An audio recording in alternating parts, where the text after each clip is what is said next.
All right, we are live in the crypt two times this week. Tuesday and now Thursday, we had kind of a surprise opportunity. A good friend of mine reached out to me about his independent film, and now we're doing another road to Memphis Monster Con show. That's what we're just going to call it, Road to Memphis. So There we go. we got an exciting show, and I had to hit you up and say, let's do another one tonight. And you're like, yeah, let's do it. And here we are.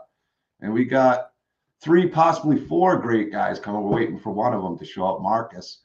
But we do have three amazing guests, and one of the people that is here is going to be a guest at Memphis Monster Con, and he's from a little horror movie I think a few people know. Just So without, yeah, go ahead. I'll let you go. Yeah, just a little one, Terrifier 2. Yeah. I think a few people have heard about it. You know, that guy behind me over there. But yeah, let's without further ado, let's bring some of these guys up. So first, I'm going to bring up actor, agent, a guy who's become such a great friend, and I always run into him at cons. I think he's just following me around. He's kind of stalking me. I know, I'm just kidding. But such a great dude. I spent a lot of time with him in Indianapolis. Mr. Montavius Parker, good to see you, brother. What's going on, gentlemen? How we doing? Not much. I'm trying to get to the clap. You know, I'm real slow on Facebook.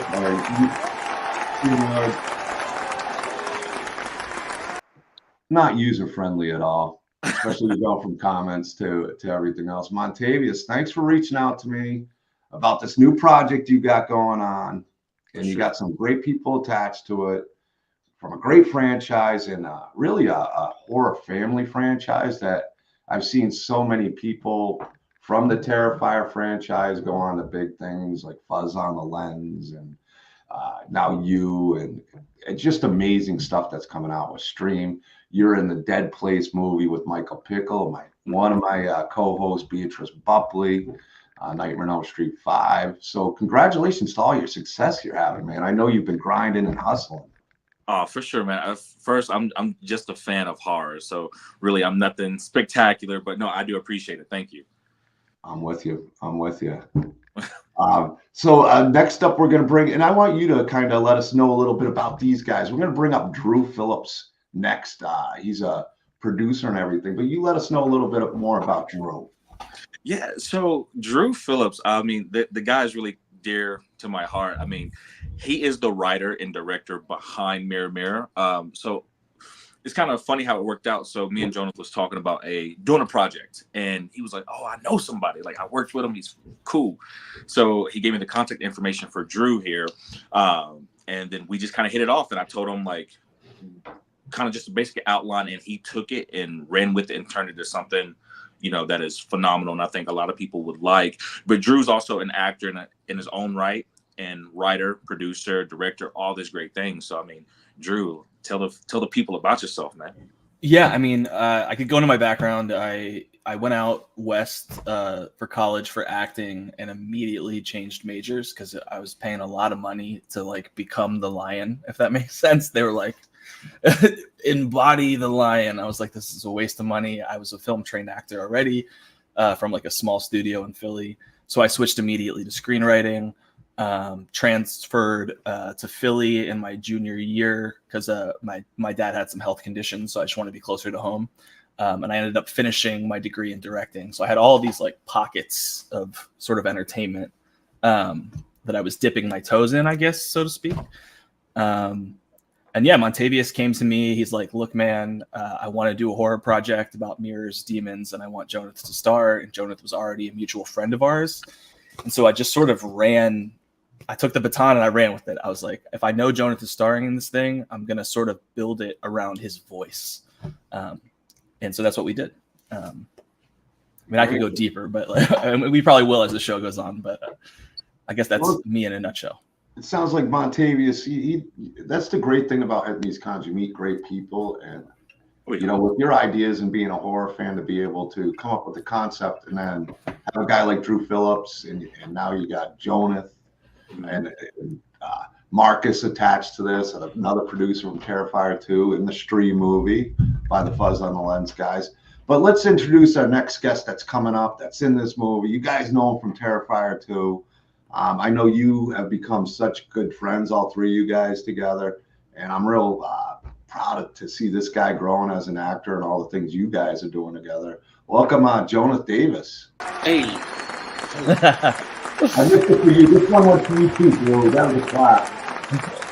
I'll take it. Thank you. Everybody was at the bar getting a drink before they could get the clap in the audio. Welcome, Johnath. Hey, I appreciate that. Thank you for having us. Not just me, man. The whole gang is good to see, man.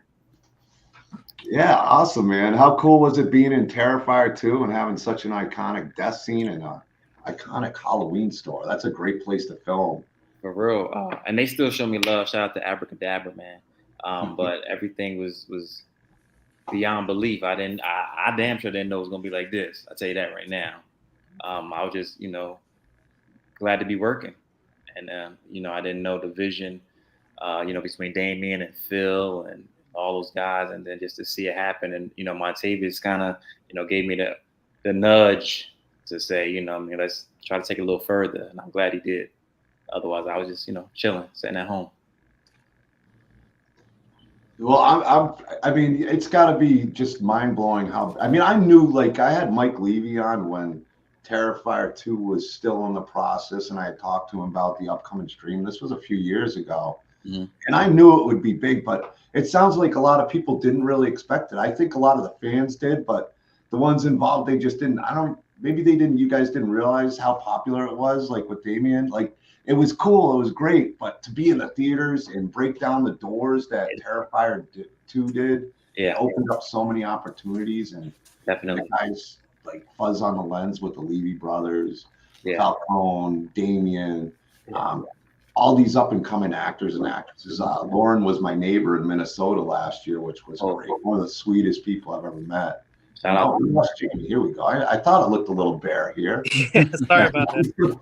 It's all right. It's all right. But yeah, congratulations to the whole team and watching horror for the fans, by the fans, like Montavius and the Fuzz on the Lens guys. It's really cool seeing you guys doing this project, Mirror Mirror. So tell us a little bit about the story to it. Let the fans know what they're getting into there.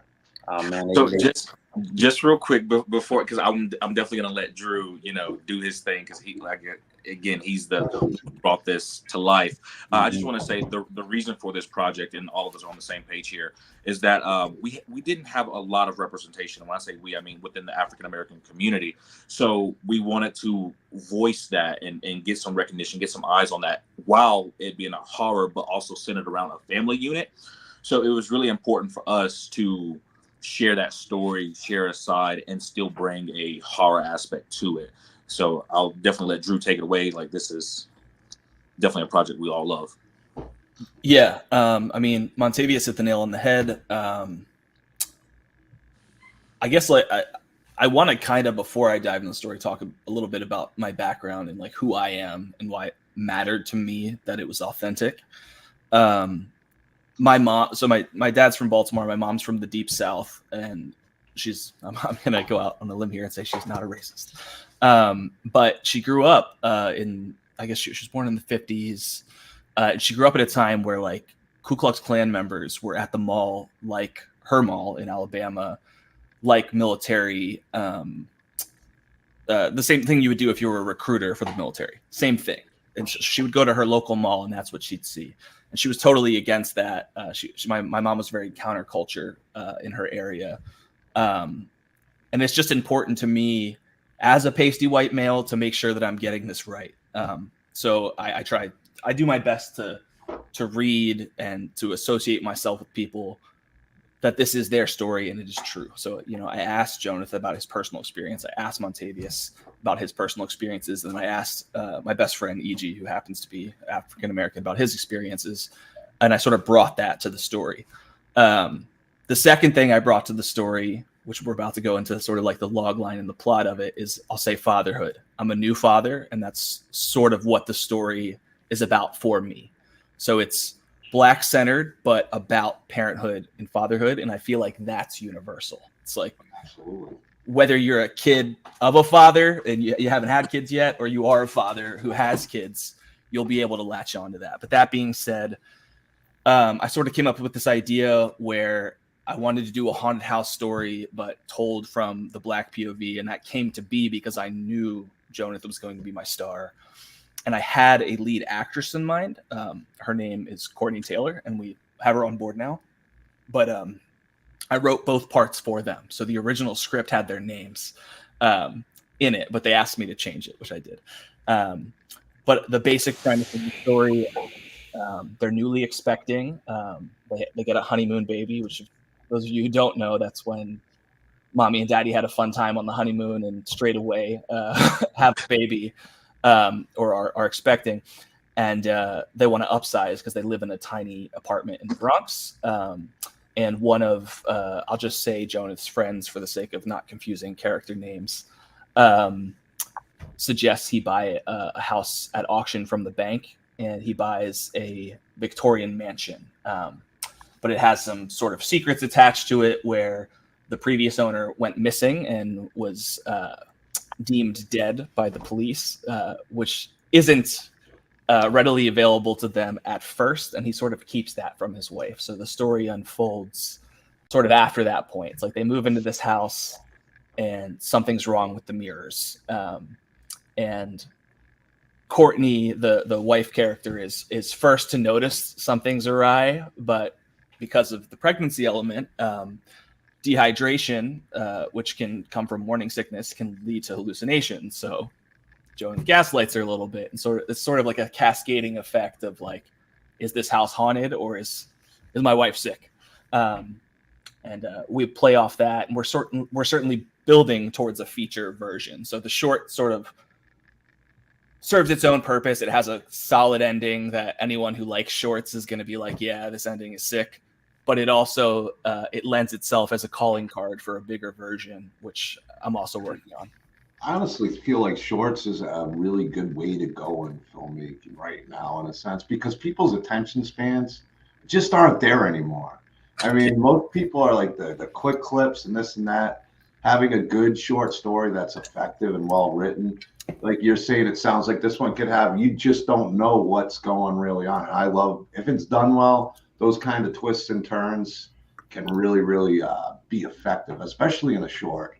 So I love the idea of that. And I guess we're going to find out if she's crazy or something really is going on. You will, and I don't want to give too much away. No, something like that. It's got to be tough to kind of keep the lid on. I don't want to give too many clues because fans are pretty smart at times. Right. Absolutely. Yeah, and then we have to say, like, we have some real talented people on this project, but I'm really happy to have Kevin Cappy. So if anybody's like a horror buff, he was a creature actor from Smile. So for me, when Drew reached out and he agreed to do it, I was kind of like taken back because Smile was it was a pretty great film. Having him attached to the film, it's crazy. I'm looking forward to part 2. I mean, I thought it'd be good, and I saw it in the theater, and my nieces loved it because I started doing horror conventions, and they loved that movie. My sister called me; they love it. Uncle Johnny would be so proud. We love we love horror now. So yeah, that was a good I'll also say, like, this is a project for dreamers because Montavius said to me, like, I really like this horror actor from Smile.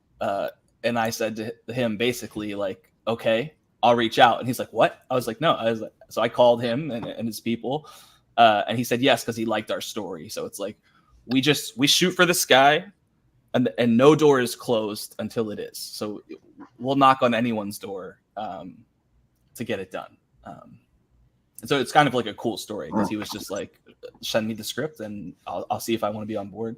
And he said yes. And we thought it was impossible, but it wasn't, which is sort of our mentality as a group. I mean, Marcus isn't here, but I think the three of us can agree that our mentality is we shoot for the sky and we'll see where we land. Mm-hmm. You got any questions, Jamie? I didn't, or Johnath. I didn't want to overtalk any of you guys.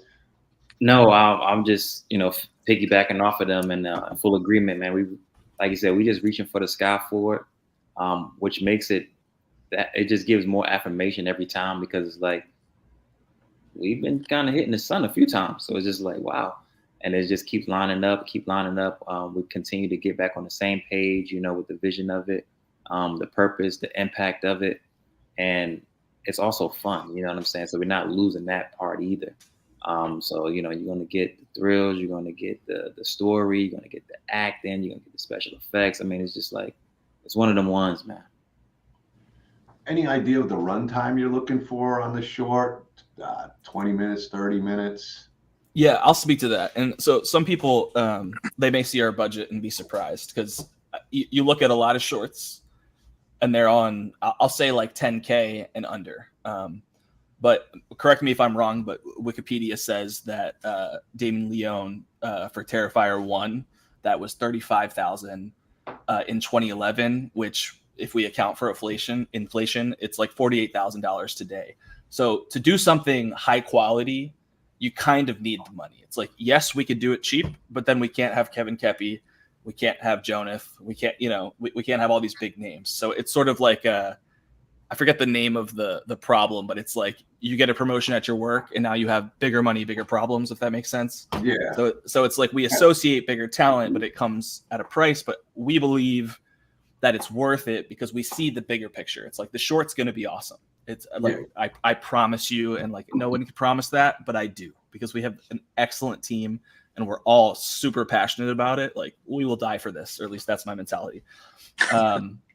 Yeah, I will fight. Yeah, so runtime, to answer your question, probably 12 to 15 minutes, but that's a good thing. And I'll say that because you guys probably know, for film festivals, the shorter it is, the easier it is to program into the festival. If we're dealing with like a 35-minute short, we're losing quality, and it's going to be harder to program. So if I can get a really tight 12 to 15-minute calling card for that feature version that's also its own thing, I think we'd be gold. I agree. And Montavius, I mean, you guys have all been to conventions, but I mean, the film festivals, if it's a high quality 15-minute film, people don't feel like they're missing anything, you know, outside of the indie films that are going on, if it's a convention or whatever. And having that good runtime, I think is going to really pay off for you guys, as far as being able to hit the film festivals, like you said, and as far as hitting the cons and stuff. And that's a great thing to be able to do. So you guys are really on the mark with what you're doing. I mean, the team you're building, everything too, you know. And if you got everybody on the same page, you're just gonna make magic. Yeah. Teams win championships. For all the viewers out there, I don't mean to take over the show real quick, but Memphis Monster Con is going down November 9th. Correct me if I'm wrong. November 9th. And your boy Johnath is going to be there in the building, so make sure y'all come out and support for sure. Jamie, man, thank you. No, thank you. It's going to be a good show. I mean, for a first-year show, what he's bringing in, Jamie, give big props to Jamie down there. I mean, it's pretty unbelievable. Tom Matthews, CJ. Can we get claps for Jamie? Can we get some of them? Yeah. Real quick? Let's go, John. Let me get you're trying to get me to get the clap, dude. I'm telling you, it's the worst on this thing. Here we go. Yeah, there we go. No, but honestly, he is killing it, and what you're doing is awesome, Jamie. I mean, it's truly a blessing with everybody that we have. Genuinely the nicest people you'll ever meet. You know, from I mean, everybody that we've taught, that, you know, that we're having is just nice. And like you know, we were talking about the night before when I was sending out emails to people, and I got a phone call, and it's a LA area code number, and I'll answer it, and they're like, "Hey, is this Jamie?" And I was like, "Yeah." And he's like, "Hey, this is Ken Forey," and I was about fainted right there. And then we talked for like an hour. He's like, "Man, if you need anything, you got my number. Shoot me a text." It's just, everybody has just been so cool. Yeah, I've been fortunate to meet Ken a few times, and we've talked about this. One of the nicest guys in the biz, and a legend, Dawn of the Dead. Oh, yeah. You know, you got Tyler coming there, so there's going to be some Halloween one going on 07. So that's always cool to see Ken and Tyler together. See if Joe Grizzly and Michael Myers can face off one more time. Now, with that being said, I did have a question for you, Jamie. Like, how do you, like, being a first-time convention, how do you construct what lineup you want to see or what fans want to see as far as horror guests go? I've always thrown around the idea in my head, and like, it's funny. My number one target's always been Ken. I mean, like, Dawn of the Dead is my favorite horror movie, and then like my second favorite horror movie is Return of the Living Dead. And I know the anniversary is next year, but I wanted to get them, get as many of them as I could this year, because I figured, they're all going to be booked up next year because everybody's going to want them, for the anniversary. And then just, I got some help from some other promoters that I've just made friends with, and they're willing to help out and reach out, and then just having people reach out just through email or somehow. Like, I had some people find my phone number somehow, and I was like, okay, that's cool, whatever. But yeah. Jamie's got quite a resume though too. Don't let him fool you.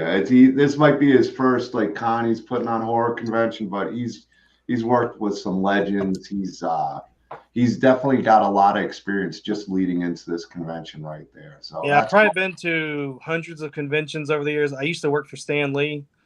Oh wow. Yeah, I used to sells merchandise, help out with his autograph signings. I've been all across the U.S., Canada, Dubai, Australia, Japan. They let me take my wife with me to Japan. That's where I proposed to her. I mean, is it safe to say you're a Marvel fan? Oh, yeah. Absolutely. Yeah, DC or Marvel? I'll show you. This is Marvel for sure. But just quick shout out to my desk prop. But very cool. But that right there speaks a lot to community. The networks you build here, especially within that horror community, and like you said, people just calling you, still helping you build that lineup up. That's what we want too. You know what I mean? That same support for this film. You know what I mean? Because it takes all of that to kind of get that over the hump. You know what I mean? And I'm just glad to be a part of that. And I've seen, how much they've supported me. It's a beautiful thing, man. Absolutely.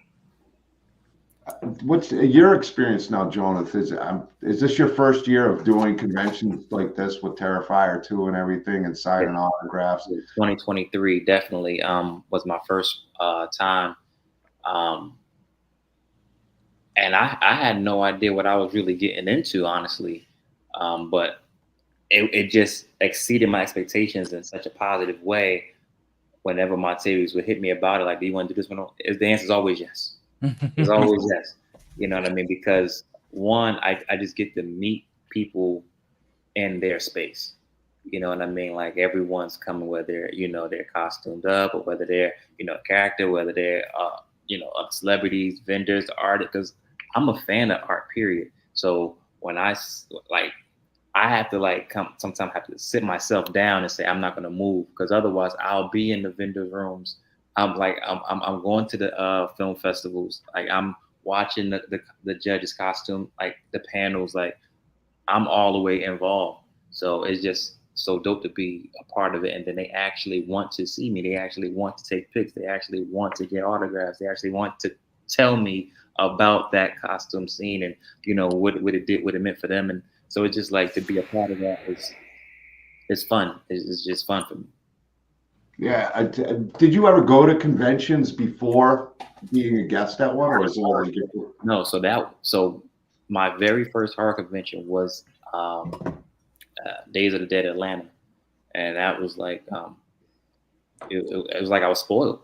It was like I didn't know this much candy was at the store, man. So it was just dope. It was just dope, and I've been on it ever since. Well, Johnath, we're gonna try to get you on conventions for Mirror as well as Terrifier. We're gonna make the table with more pictures on it.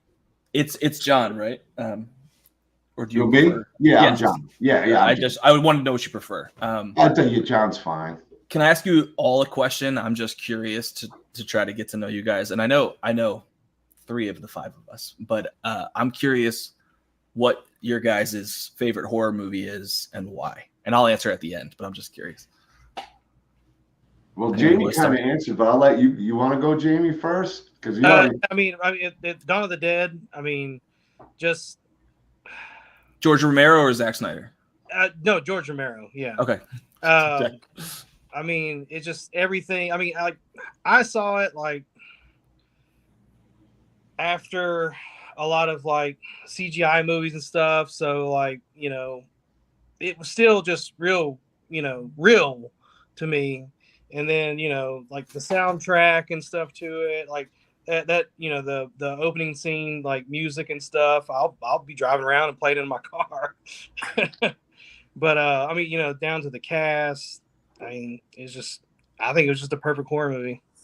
in your honor, I'm going to bring my Hare Krishna bust. I haven't dusted that off in a little bit, but with Ken being there, Dawn of the Dead being your favorite movie, the guy who did my Myers busts and stuff, he did a really cool Hare Krishna, and we'll put it next to Ken. Because him and Mike Christopher, I talked. That's how I kind of started the conversation. I'm like, yeah, I had Mike Christopher on for a little while, and he loves Mike. Yeah, the Hare Krishna, and we had a good time talking about it. So I'll put it right next to him. You could have two people from Dawn of the Dead. How about that? Perfect. And also, I just want to show this off. It's some artwork done by the guy that's actually doing the official poster for the convention. His wife is actually a librarian, and he does all these, you know, paintings on library cards. And this is the Dawn of the Dead one that he did. Ooh, that is nice. I love how we're all like leaning in. Yeah, like, So I'm thinking I'm gonna try to figure out how to get out of the frame so I can get Ken to sign his. Yeah, I can even pull you up on Solo so everybody can get a good look at it. Yeah, let's see that. There you go. Oh wow, that's nice. And then you got Tom Savini right there. Oh man. He's got an acting school out of PA, right? Not an acting school, SFX school. Isn't he the one with the he's Sex Machine in From Dusk Till Dawn? Isn't that right? Yeah. And he's also for people who don't know, he's also in Terrifier 3 too. That's exciting. There you go. Also, it's not my favorite horror movie. It's one of them, but I'm gonna plug From Dusk Till Dawn. Y'all should watch that. Dusk Till Dawn's great. I even like the sequels, but the first one's definitely the best. Amazing. Yeah. Anybody else favorite horror movies? Want to? You go ahead, Montavius. Oh, I mean, I've already told these guys several times, but Tales from the Hood has to be one of my favorite. I am a anthology like connoisseur when it comes to that, and I love, again, horror, especially when it was written by, you know, Black men, directed by Black men, and all that good stuff too. Not saying that that's what it has to be. It's just that I just you know, it had a story to it that I could kind of relate to and see. And so Tales from the Hood for me. I'm low key, man. I have to go with what actually scares me and what provided comedy. So it takes me back to childhood. It's Child's Play, man. It's Child's Play. That I still remember that feeling of like, no, that's fear. That's fear right there. So yeah. Can't go wrong there. I just didn't find a doll scary, you know. I just not as adult, but at 5. Shit. I mean, that's true. I can see. That was relatable. That was very my relatable. mom's great aunt or something growing up she would travel the world and buy dolls. So now my mom has this collection of dolls in a little box that look like they're straight off the set of Annabelle. It's horrible to look at. That's a hard pass. Yeah. I'm good. But you know, just speaking about horror in general, I do want to mention like we're in our pre-launch right now for Mirror Mirror. The official drop is August 1st, so we're definitely trying to get, you know, eyes on it and all that good stuff. Because like I said, it's a great. Is there a link to donate? Sorry, I'm reading off the. Yeah, me too. I'm pulling some of the stuff up here. Peter, link to donate. Are you doing Indiegogo or are you doing a different platform to raise money? We're doing Kickstarter, and Peter, it's not live yet, but absolutely. I don't know is there a link? Is there comments in here that I can type into that they see? Yeah, if you just go to post a comment, it'll go to all the different, because we're on Facebook, YouTube. Gotcha. If you follow either Johnath or John or Montavius or myself, our pre-launch link is live, and it'll just sign up to notify on launch date. And actually, everyone should do that regardless of whether or not you want to donate, because the more people who sign up, the more likely we are to be seen on Kickstarter's front page in the projects we love. So even if you're strapped for cash, please just sign up to be notified.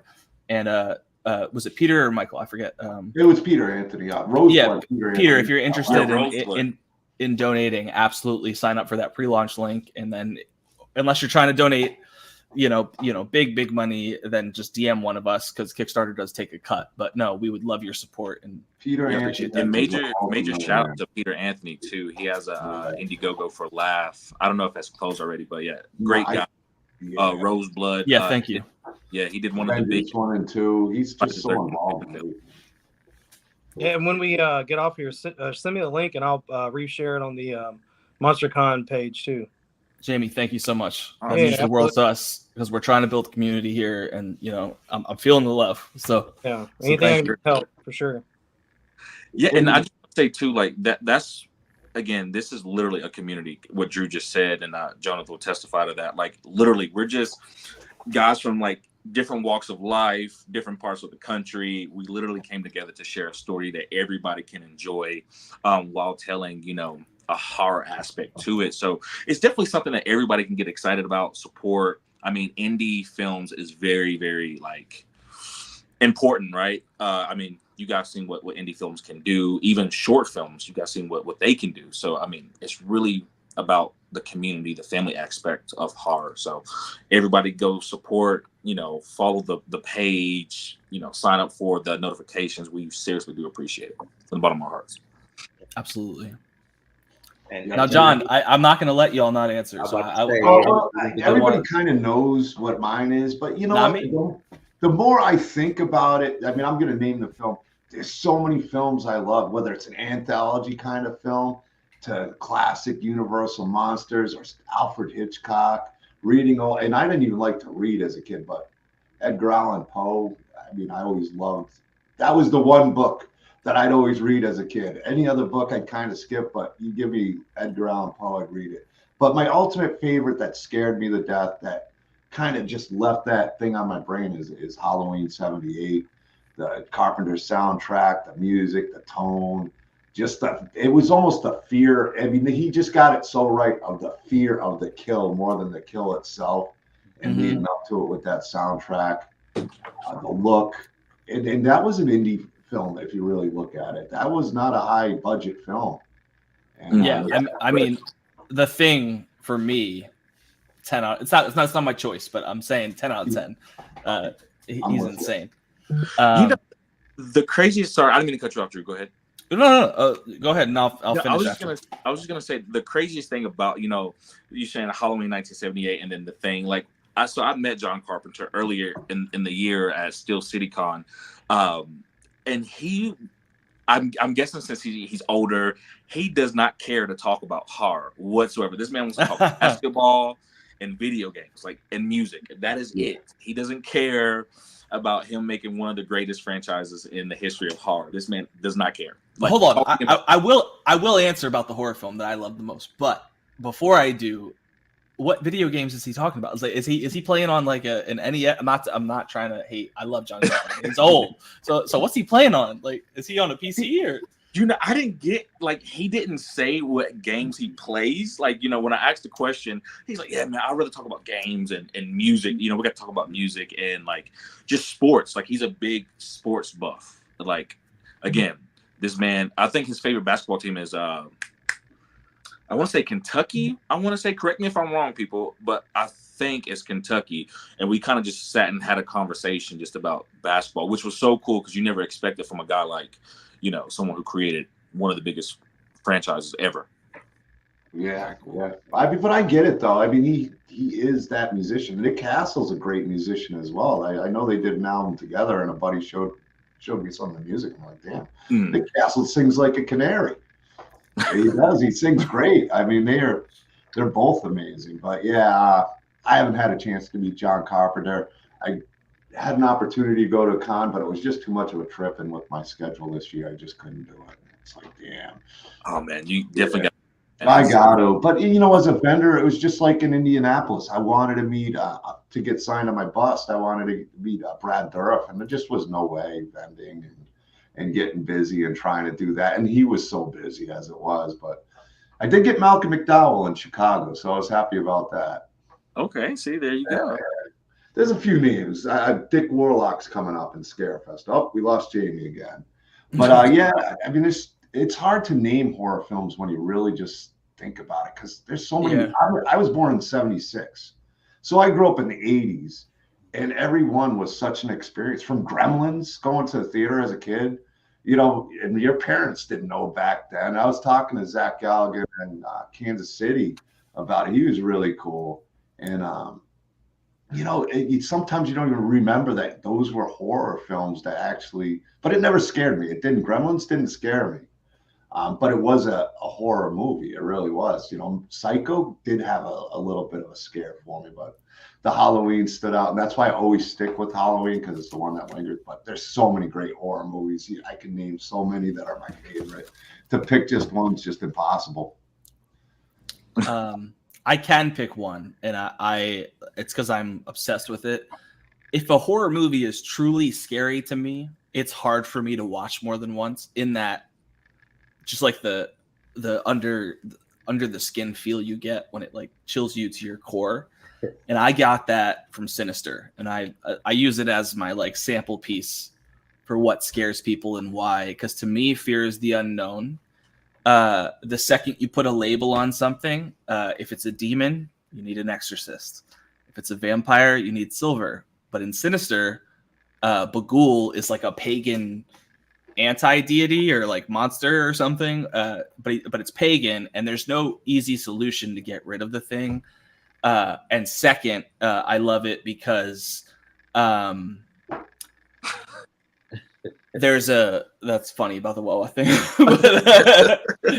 but the character, I feel that a lot of horror lacks character development, that it's designed sort of just to like showcase a monster and kill off XYZ. Well, there's nothing wrong with that, but my favorite horror is when the character goes through something, and to me, Sinister is like a Greek tragedy, because he's like, if you guys have seen it, it's like he changes his mind too late, or he figures out too late. He doesn't tell his wife that the house is haunted, you know, whatever. And there's a little bit of that in our story, because I'm obviously inspired by Sinister, but that's my long and short answer.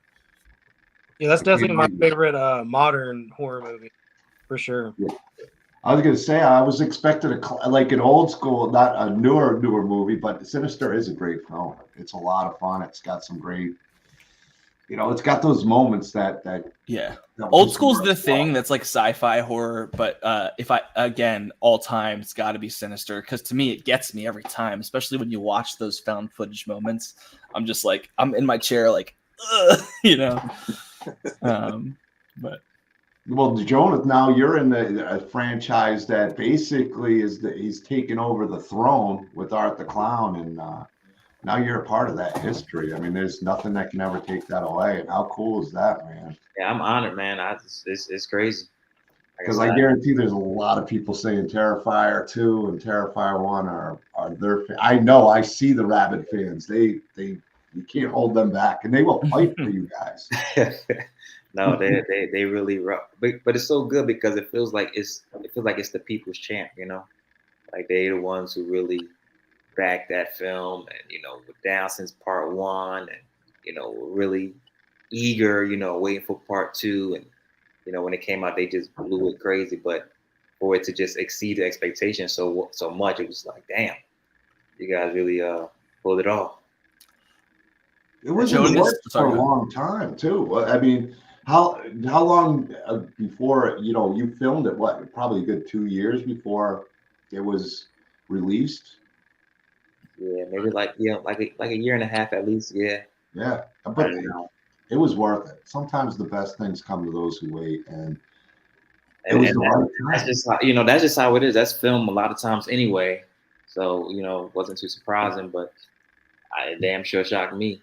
Well, I'm sure nobody, like, I knew it'd be a hit with horror fans, but I did not realize it'd make it to the theater, especially as violent as it is. And not only make it to the theater, but extend that, and then extend it again, and then extend it again. Right. In the movies nowadays, you're lucky if they stay in the theater for a week. Like you said, that speaks volumes by itself. Yeah, big time. And it was a lot of doors. Both COVID at that. Yeah. Yeah. Johnath, I will say your scene in that movie is my wife and I's favorite. There's like a point where Art the Clown, you're like hounding him for money. He goes, it gets us every time. It's so good. Nah, David, man, you know, he's a beast. He's great. You know what I mean? As a person for one, but then like, you know, you got to remember this character doesn't even speak. Mm. You know what I mean? This is all expression. You know, Physical acting, so good. His energy, and he's killing. He's killing. And for anybody out there who has not been to a festival or a convention yet with him in character, you're missing out. You're missing out. Like, For sure. I stand there in line and just watch the people come, and he's giving 110% every time, like killing. That switch hits with him when he's in character, because he's you would never guess this guy's Art the Clown when you meet him. It's amazing. Yeah, talented guy. And I knew he didn't like to be called like Art to be called a mime, and I love how in part 2 they kind of used that for the most brutal kill in the movie. Do not call Art the Clown a mime. He does not like it. You will pay for it. You will pay for it. But I will have to say, Damien and them, they messed up because they did my boy dirty. And I feel like one-on-one, I feel like Johnath could have took Art, but, you know, they didn't give him a chance. Well, he could be walking with the beer bottle in his eye. It'll be like his binocular. I'm not saying the black guy died first.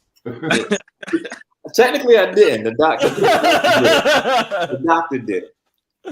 Yeah, they could have gave him at least a fighting chance, you know, because I'm like, when he grabbed him over the counter, I'm like, nah, not my guy. That's not gonna happen. It's not gonna happen. Come on, hit him, Johnath. Come on, Yeah. man. I was trying. You try getting away with a bottle in your eye, man. Yeah. You got 2 eyes, though. Come on, man. I just You got love to. him pulling that stuff As out they the say, bag. hindsight is always 20/20. I love the gore. I mean, they push the limits about as much as you could push the limits, and I think with that budget, because it was all, we've had Steve Barton on the show. I've had him on with Beatrice, and what a great guy! Such a passion. He's, you know, that dude's a horror fan for the horror fans, and lives the life and has earned what he's got. He's been, you know, talking to him about his journey to get to where he is with Terrifier, and Terrifier 2 is a great story. So big shout out to Steve Barton. I know he's working with Peter Anthony on the Laugh movie. So he's in the movie. I'm pretty sure he's a producer on it as well. So congratulations to him. I mean, there's so many people that have found success from Terrifier and the team. I mean, yourself, Lauren, the Levy brothers. I mean, and Damien doing the special effects and what he has a talent in. I mean, you have people with talent, not only directing the movie, writing it, and he's such a brain with the SFX. That's got to help making a $250,000 Terrifier 2 that, you know, I think it made a little more than $250,000 in the theaters. I think it made a little more than that, but talk about crushing the budget. Oh yeah, for sure. And shout out to Michael Levy and Jason Fuzz too. Like those guys, they got their movie coming out stream August 21st. His Krypt's in there. He reached out to me. He's like, I'm the exterminator #2 from Terrifier. I'm the guy who got my head cut off. And if I could find a picture, I gave him a bunch of them where we crossed over Abnormal Attraction with the 3 character and his head cut off. And then you see Finbar Jason Levy in the back with his hands down his pants. His Art's laughing with it on a stripper stage. So yeah, Mike Capote did that. And yeah, big fan of the Levy brothers and Fuzz on Ones, and big props to them. And stream is going to be in Lee Summit, which is by me, about 45 minutes, but I'm going to go see it when it comes out. Yeah, for sure. And then John, when we make this feature for Mirror Mirror, after we create this beautiful short, you guys are gonna go check it out in the theaters near you guys too. So you know we speaking that to exist immediately. There's a lot of movies. It'll come. We'll make sure of that. I just want to say real quick, not Johnath, but John. I tried to post the link to our stuff in the the comments, but it was denied. But I put it in the private chat. I don't know if it'll let you do it. Well, all right. Let me check the private chat. Yeah, I was gonna say send it to me. Yeah, I got it. But just so anyone who's interested in supporting, just like sign up. Yeah, I was gonna tell Montavius to send it to me, and I put it in here. But yeah, let me paste it here. Here we go, guys. Thank you. Kickstarter, check it out. Sign up for it too, so you guys are on the list. And even if you can't, financially afford to support, or you can only support a little bit, sharing it out to your friends, let your friends know, and social media.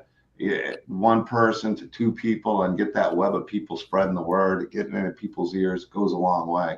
And, absolutely. And I know guys like you, Montavius and Johnath, and the Terrifier crew, the Stream guys, the Fuzz on the Lemons guys, all you guys will tell you, these movies happen because all these fans that are just so hardcore, and they love that you guys are horror fans for the horror fan. And that's been missing for a long, long time. Oh yeah, for sure. And listen, sorry, go ahead. No, I was gonna say we'll take $1. We'll take, if you want to skip Chipotle this week, we'll take $10. Whatever you can do, we appreciate it, because it'll make this dream come true. I got a pen. I'll auction the pen off for 10 cents, and I'm putting it out. I'm gonna definitely donate and support you guys. I think what you guys are doing is real cool. And Montavius, I've grown a lot of respect for him, my dude right there. Him doing this project and this opportunity for him, I want to see him crush it. I want to see you crush it through. And Johnath and Marcus. And I forget the young lady who's going to be the co-star with Johnath in there. Courtney Taylor. She's outstanding. She actually just was announced to be the lead in an Amazon series starring across Maggie Q. If any of you have heard of Bosch, it's a Bosch spinoff, but she's like the lead across Maggie Q in that. So we've got a stacked team, and we're ready to bring this thing to life. Oh yeah, and a few names can do that. Kevin Ward as well. Like that's one of my dearest friends. We actually live in Colorado together, so we actually hang out regularly. But Kevin Ward, which if anybody is a special effects buff, he was on season 9 and season 13 of Face Off on Sci-Fi. So I mean, he's going to be doing the special effects, so you already know that this guy's going to be top notch. So killer, man. I mean, you're building a great team, dude. And teams win championships, whether it's sports or movies or entertainment or online families and groups. So you're on the right page. You've done such a great job networking and marketing, Montavius. I know Johnath, I'm pretty sure you're representing him, getting him into some of these cons and reaching out for him, and killing it, doing it. And you see yourself all over the place. You've been hustling, and you've earned everything that's coming for you, man. Big things for you, dude. Man, I appreciate that. Seriously. No, thank you to. Especially if you wear that shirt. Oh yeah, I love it, man. It's cool, man. I usually only give one shirt. I had to give this man 3. It's like this. Is that before, during, after? Does he need 3 different sizes, or? Well, I wanted to make sure if he needed to wear, all 3 days on a weekend, he had his exactly. Style. Yeah. For sure. But I'm excited for Memphis. Hopefully, Jamie. I think he's been having some internet issues. Comes back, but we're going to do some cool stuff for you, Johnath. I don't know if you've had a chance to see some of the stuff we do with the talented artists and stuff. We'll have some black lightscape. We're going to do something cool for you, because now you've become, I'm ready. A horror family here on Doomsday's Krypt, and Montavius will tell you we got some really, really talented guys. See, I didn't tell him yet, because me and you spoke in Indy, and I knew we spoke about you wanted to do something special for Mr. Davis. I didn't tell him nothing. I literally didn't. And it's cool. I love surprises, man. It's cool. Well, we're going to do something definitely. Like I've talked to Jamie about with the panels. I'm going to see what I can do, but I want to have special pieces like the Hare Krishna when Ken comes up. And I got the Myers pieces and Myers masks. And then Return of the Living Dead, I got the Tarman behind me with the, that's one of the pieces we do. And stuff like that we're going to be bringing with us. And one of the kind pieces, we want to make sure it's cool for you guys. We're going to have a cool panel. I'm looking forward to those. So it's an honor by Jamie to allow me to do it. And the guest list is amazing, man. It's not only just great guest names, it's great people like yourself. So yeah, shout out to Jamie. Yeah, you put it together so well. I appreciate it. I had to move to the corner. I keep getting I'm just over there like 3 steps that way, and then Closer to the router. Nobody puts Jamie in the corner. I'm back in the corner again. Hey, it's working, man. You good? You good? So Jamie, where can people go get tickets for the show? MemphisMonsterCon.com. You'll see the tab where you can click. You can check out all the tickets. You can go look through all of our guests. Soon we'll have up events. We'll have like all the panels. Besides, other than the celebrity panels, we'll have like we had Reaper on 2 days ago. He's doing an indie film panel talking about how to get into indie films. We've got a couple podcasts. I think I even have a magician. Okay. So a little magic. yeah, a little something for everybody. Yeah, he'll make certain people, if they upset him, disappear. But I dropped a link for Memphis Monster Con as well. There's so much to go up till November, losing track of the months. But it comes quick. So you guys don't want to miss out on VIP tickets. You don't want to miss out on getting tickets, your hotel reservations if you want to stay for the weekend. And, 2-day weekend. I wish it was 3 because I just hate leaving cons. I love getting there. I wish they were all week. I think me and Montavius talked about it. It's like, yeah, man, it's just too fast. It's almost you're happy and then you're just so sad. It's time to end it and say goodbye. And VIP tickets are already halfway gone, so jump on those as quick as you can. Yeah, you don't want to miss it either. It's going to be a good show. But it's been a long week for me. I am so tired. We're going to get Johnath on again. We're going to get Montavius. We're going to get you on again for sure, Drew. And we got to get Marcus on, and we're going to get your lead actress, Courtney. Yes. Yep. Okay. And we're going to get her on. I want to make sure we keep supporting you guys in the Mirror. We want to support you in your career, Johnath, Montavius, Drew. We're here to help any way we can. You let us know, Montavius. You just ask. You got it. We got you. And Jamie, same thing. Signing off, but I do again want to say thank you to you, John, and using this platform to shine a light on us. It's a big deal, so it doesn't go unnoticed, man, and we appreciate that. I agree, John. I appreciate it, and Jamie too. Thank you for voluntarily saying that you'd like to share a thing. It means the world to us because again, we're trying to build a community here around a project we love, and it feels really good. And that's the big thing, like especially with the horror community. It's one of the closest knit communities like out there, period. Yeah. It truly is horror family. And I want to thank you guys in the chat. I want to thank all you guys that support Doomsday's Krypt and all these guys. Make sure you guys check out Mirror. I want to see you guys at Memphis. I can't wait to see you guys there. And until next time, guys. Peace out. I'll keep you updated on the next show. Take care, guys. Thank you so much, guys. All right. Appreciate it.